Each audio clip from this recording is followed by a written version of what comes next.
Now, we all know that from the beginning of time, reading has been regarded as one of those essential activities needed to do in order to achieve success and most likely have a more prosperous life or help you gain a quicker track towards success.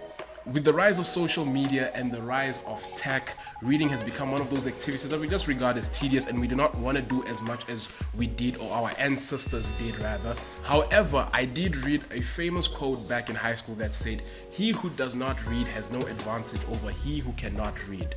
With that being said, welcome to today's video. In today's video, we are going to give you guys 10 books, 5 apiece, that have helped shape our lives for the best, and hopefully you guys can gain benefits from the books that we give. Hi guys, I'm Benny, and my first book will be Rich Dad Poor Dad.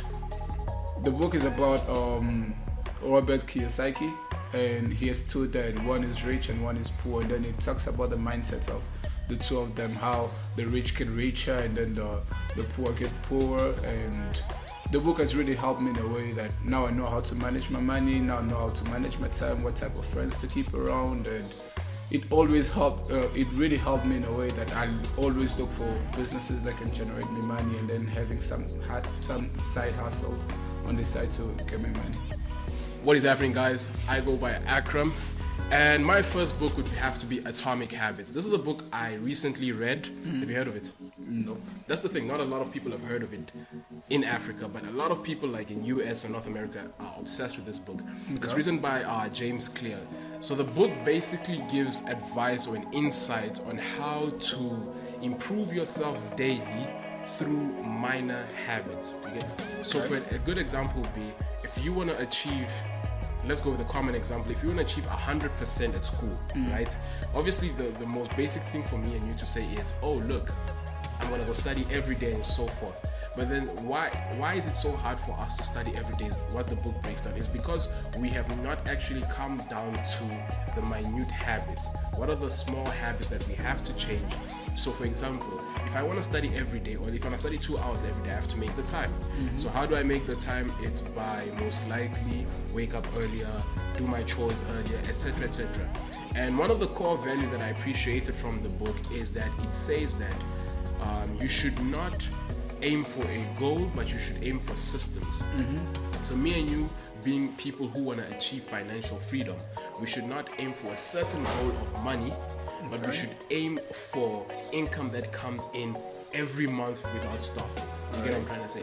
Or if you, for those who are maybe students, instead of aiming to achieve 100%, aim to be good or aim to study every day. Instead of saying, I want to get 100 for this test, aim to say, you know what, I'm going to study every day, and when the test comes, even if you don't get 100, you might get an 80, but then you'll be getting 80 consistently because it's now a system. And that's one of the books I really enjoy. Okay, my second book will be In Pursuit of Vision. It's written by a Nigerian pastor called the Bishop David Oyedepo, and the book is about finding your purpose in life. So the book basically says that everyone was created with a purpose, right? Everyone has a reason why he's on earth.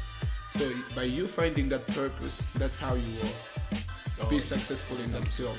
So it even gives this simple example. Is like a manufacturer, when they create something, they create it with a purpose. If I'm creating a website, I know the website is it's an e-commerce website, so I'll be selling clothes and stuff. So that's the purpose, right, of the website. The same thing, you have to find your purpose on earth, and then by you finding your purpose, that's where you will excel, you know, that's where you'll be more successful. Yeah. Would you say that is the key lesson you've learned from that book? Yeah. That everyone, when you find your purpose, that's where you will finally realize. Exactly. That's actually, what would you say you found your purpose? I think I'm still. That's a good book. I should read it. Yeah, I think I'm still working towards it, but every day I'm finding my purpose. One of the purpose I think I found is I like making money. So that's yeah. My second book would have to be I Will Teach You to Be Rich by an author called Ramit Sethi. Or Ramit Sethi. I don't know if it's Sethi or Sethi. Okay. My bad for the pronunciation. So this book is one of the books I read as soon as we left high school. The reason I really love this book and I call it one of the essential books in my life is because it's a book in which it teaches you the actual value of money. Okay. Now, when we left school, we were not necessarily given the best financial skills. So this book basically teaches the art of frugality. Frugality is me using less than I make. All right. Like you said in our previous segment, you genuinely have a passion, and I have a passion for making money. But in order for us to stay rich, once we've attained that money, if you have $1 million, in order for you to stay rich, you have to, one, which Rich Dad Poor Dad teaches, and also this book teaches, is learn how to make that money work for you. Learn how to turn that 1 million into 1.5, 1.2, but also never use more than that 1.5 that you have. So if I have $1 million, I should not use more than $1 million. I should try to, if I can, I should try to use way less than $1 million. So if you can figure out, and if you can learn the art of spending less than you make, then you are ultimately going to be rich. It's because we're living in a world where everyone tells you to be rich, you have to have Rolex, gold chains, and etc., etc. But if we're being honest, if I have a Rolex and a gold chain and I look rich, right? And you are able to pay your expenses, you're able to live your perfect life every month with a certain fixed amount. Let's say it's $20,000 a month, right? If you're able to live $20,000 a month for the rest of your life without ever going broke, and you don't have a Rolex or anything, and by next year I don't have the Rolex or anything, who's really rich? If I can buy a Rolex this month, but next month I can't buy a Rolex, but if you can travel to wherever you want to go this month and you can still travel again next month, who's really rich? The person. So that's what the book basically teaches. A beautiful book by Remy Sethi. I don't know how to pronounce it, but very It is a enjoyable. nice book. Because one thing I've also realized is when I started like making money, right, and you just start spending more. You know, you always find reasons to spend, but with that strategy where even if you make more, you just try to keep the same lifestyle. Will really help you save a lot. If you were getting, let's say, $100 per month, and then you were spending 50, now that you get 200, just try to spend that 50 instead of Going up. exactly. Now you're saving more. Because if you can save 150, that means you can live 3 months of your lifestyle without working. Exactly. And people don't necessarily see that. So it's a beautiful book. Okay, my third one will be investing for dummies. The reason why I like this book is because sometimes I get money, but I don't really know what to use the money for. You know, like you can start a small business and then get some cash, and then you're like, okay, now what? What do I do with the money? So the book just helps you understand yourself better. So it basically says there are 3 types of people. There's savers, spenders, and then investors. But according to the book, investors are the more, like you'll prefer to be an investor because a spender, you're spending more money and then you suffer a lot. But a saver, you're also saving, but what are you really saving for? You know, like you have the money. So they basically say the savers are the people who don't like to have fun. Let's say, I'll be like, no, I can't go out because I have to save my money. But what are you really saving your money for? You know. But then the investor, you save your money. You're saving your money towards a purpose. Let's say you want to start a business, so you're saving your money for a business. And then it talks about the type of investment you could make. So you can invest on properties, which is one of the best investments, and then you can invest in a savings account and then get some more interest and then stuff. So it's a really nice book, especially for someone who's starting in life. I would also say, just from listening to what you're saying, I'm sure if some of our viewers are probably our age mates or whatever, it's also a brilliant book because it will teach you what to do with that extra, whether it's in dollars, that extra $10, whether it's in rands, that extra 150 rands. Exactly. Instead of you going out or wasting it, put it in a savings account, a TFSA or a fixed deposit account. Try make your money work for you. I even thought about it this way, like imagine for us here, right, 100 rand or $10, it's nothing, right? You can go to McDonald's and spend it. But just imagine that $10, right? You're saving it every month for 10 years. It can be worth a lot. Worth way more. Exactly. So investing, just like with the little cash that you have, if you don't really have nothing to do with it, just put it somewhere, and then in the future it's gonna get bigger. Alright, that was actually a beautiful book that Benny spoke about. Now for me, the third book I'm going to speak about, a lot of you might be like, how? Even you might be like, well, this book actually helped you, whatever it may be. It's called I Can't Make This Up by Kevin Hart.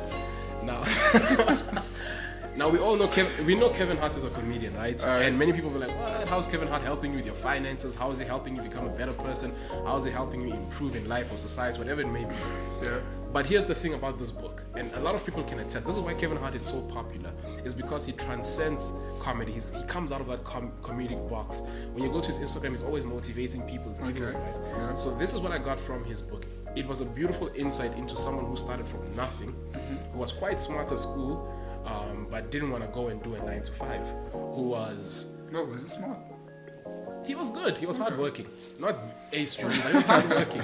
He was someone who was very good at basketball, but was not tall enough to get into the NBA. He was good at swimming. I remember he was very good at swimming, but he didn't want to do those things.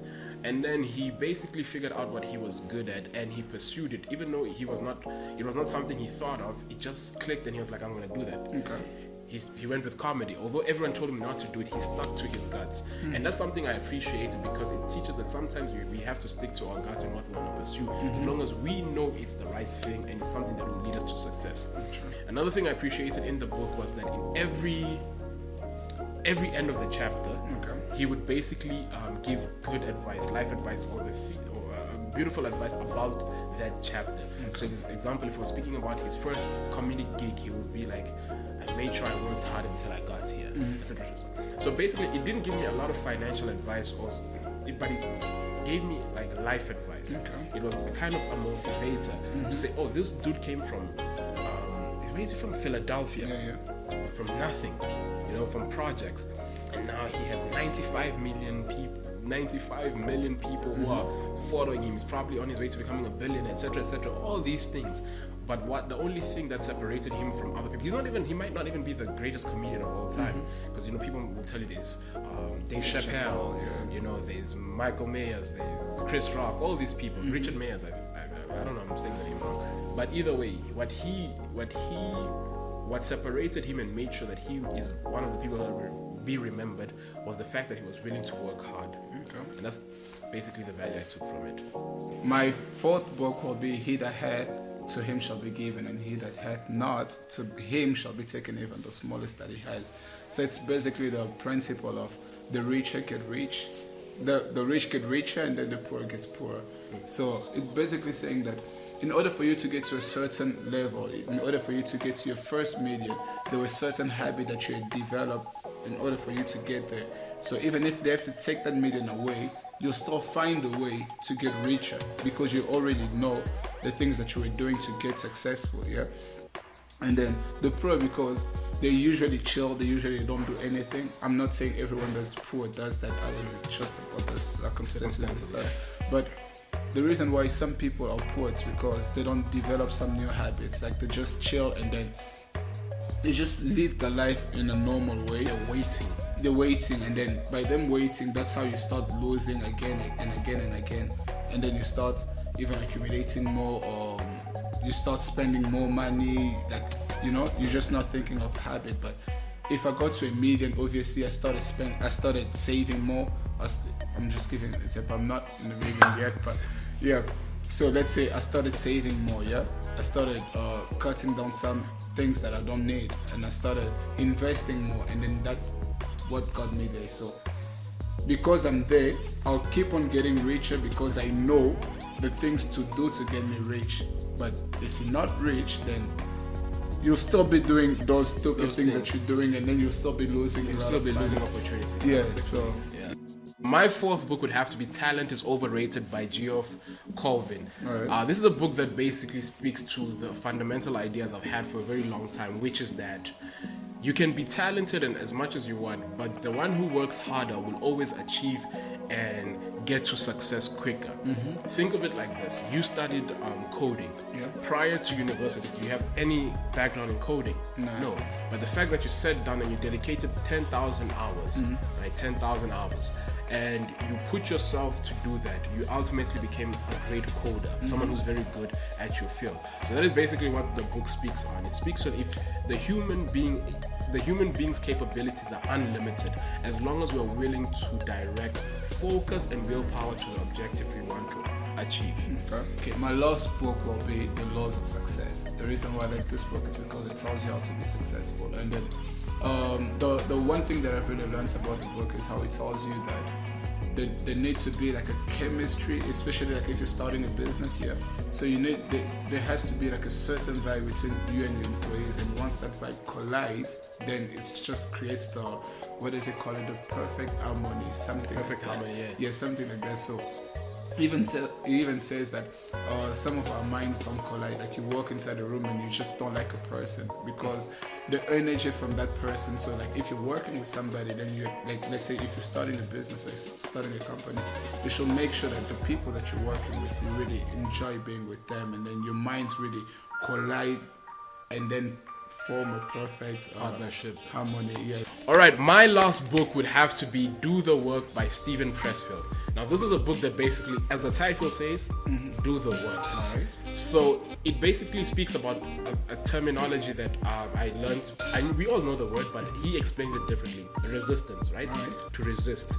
So he basically speaks that the reason we don't wake up and go jogging, the reason you don't go to the gym 3 days in a row, the reason you don't pursue the things you said you're gonna do is because of resistance. You are resisting to do it, and that is also because of dopamine, which many people misunderstand. But that'll be later. We'll speak on it later. Hopefully, if you guys want to see that, subscribe.